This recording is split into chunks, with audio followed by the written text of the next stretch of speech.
17 ноября отметит свой юбилей народная артистка Республики Коми Вера Булышева. Круглую дату певица встретит в кругу своих друзей и поклонников на сцене Коми Республиканской академической филармонии.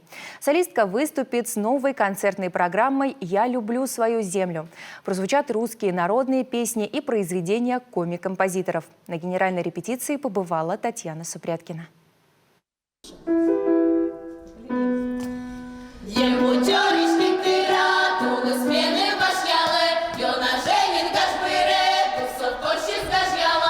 Вокальная группа национальной студии при ансамбле «Асья-К» готовится к ответственному выступлению. Это не конкурс, где надо будет покорять строгое жюри. Это поздравление своей наставницы. Вера Булышева руководит юными вокалистами 5 лет. Вместе прошли уже множество творческих испытаний. Одно из последних – детский фестиваль-конкурс исполнителей современной коми-песни «Василек-2023». Завоевали гран-при.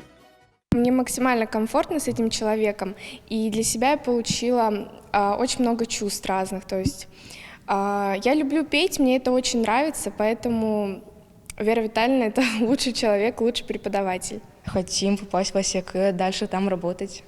23 года на сцене, в репертуаре коми и русские народные песни, произведения композиторов республики. Каждое выступление – аншлаг, ее неповторимый голос и мощная внутренняя энергетика вызывает восторг зрителей. Вера Булышева, конечно, патриот своей родины и своего родного языка.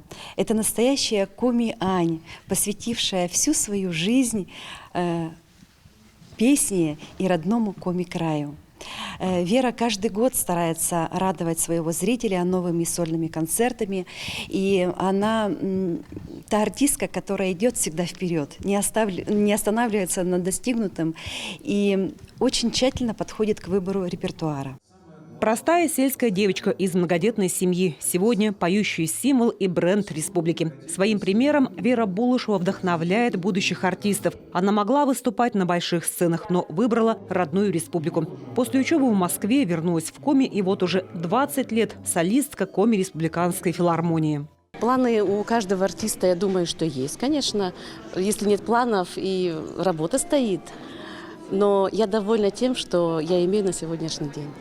В свой юбилейный вечер артистка выйдет на сцену с теми, кто для нее за много лет стали уже больше, чем коллеги. Это хор государственного ансамбля «Асья-К», ансамбли народной музыки «Зарниёль» и народной песни «Северная околица». Творческий вечер ожидается ярким и зрелищным, а посетить его можно даже по пушкинской карте. Татьяна Супряткина, Дмитрий Булаев, телеканал «Юрган».